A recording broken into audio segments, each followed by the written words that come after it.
Hi, everyone, and welcome back to the MetaStellar channel. I'm Fallon Clark, book coach, editor, and writer, and I'm here to bring you the writing advice of the week. Storytellers write for themselves. If a book hollers in the forest, but there are no readers around to hear it, does it make a sound? When sitting down to write or edit your novel, it's easy to get lost on a reader-focused tangent. Will my target readers like the story? Will they identify with the characters? Will the plot keep them turning pages? In a quick online search, I found hundreds of articles about writing for busy readers, mastering certain styles to engage readers, and plenty of tips and tricks to write for the reader's needs. And for good reason. Without a reader, the book's message can't reach anyone. But after you've spent months or years creating your novel, watching it fall flat as a two-dimensional villain isn't exactly the pinnacle of any novelist's career. And focusing all your energy on what the reader wants or needs is exhausting. And frankly, it's often not worth the effort, at least not while you're writing. You simply cannot know exactly how another person will perceive your story. You cannot know their emotional states at the time they select your novel. You cannot know if they'll identify with your protagonist, if they'll hate the villain, if they will understand the magic. If. But there's one thing you can know with absolute certainty. Do you, author, like your book? The first bit of writing advice for this week is to write your way whole and comes from Kathleen McCleary for Writer Unboxed.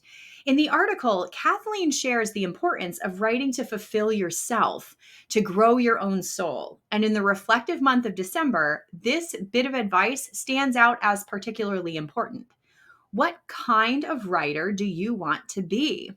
Your experiences, life path, and storytelling style are all as beautifully different from anyone else's as they could be.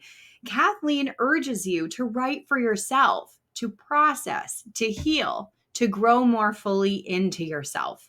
And I can't support her message more because the stories you write, not for readers, but for yourself, are the ones you'll ultimately take the most pride in and are often the ones with which readers and editors bond most. In effect, they're the work of the true storytellers of the world. They're the stories those writerly dreams are made of. And if you're going to write the story dreams are made of, it's best to start with a solid foundation. But especially during this time of year, ideas can seem in short supply as you're running around doing the million other items on your to-do list. And that darn list never includes quiet writing time, does it?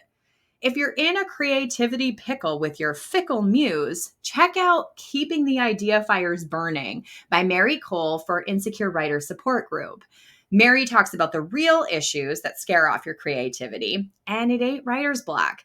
At the end of the day, writer's block is usually a term used when one means procrastination, regardless of why you're procrastinating. So follow Mary's advice, get to the root of the creativity lull, and unleash the barrage of good stuff to fill those pages.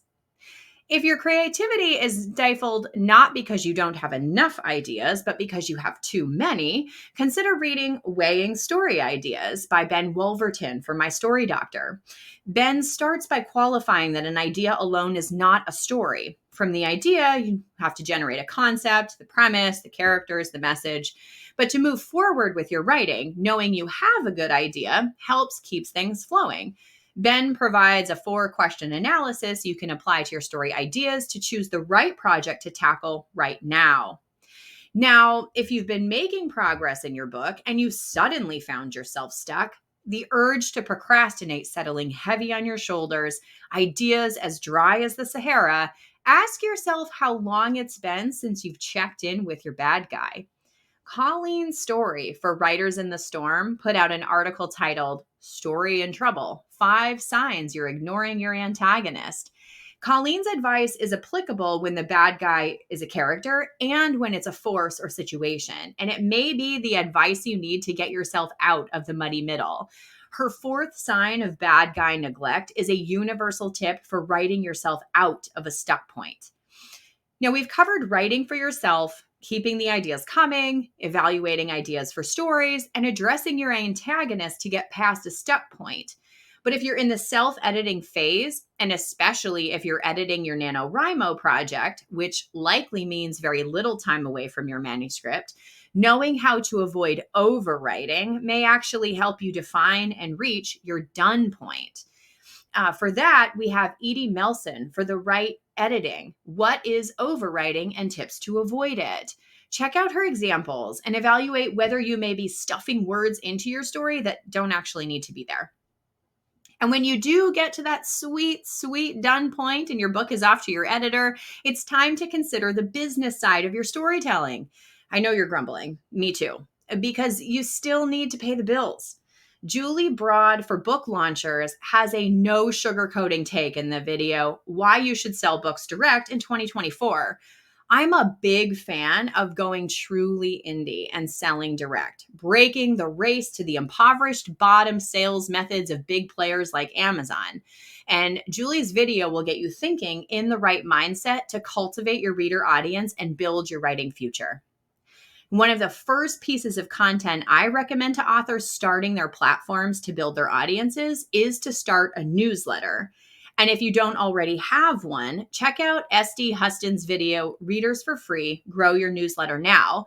Shannon reminds you to promote your newsletter, of course, but she also talks through online services to help you find book reviewers to whom you may offer newsletter signups. And speaking of signups, get writing advice delivered to your inbox every Sunday by subscribing to our articles on the MetaStellar website. And be sure to subscribe to our YouTube channel to stay up to date and get your writing advice of the week every Sunday evening. And as usual, there was a ton more advice shared this week that I wasn't able to include today. So peruse the links in the bottom of the article. Happy writing.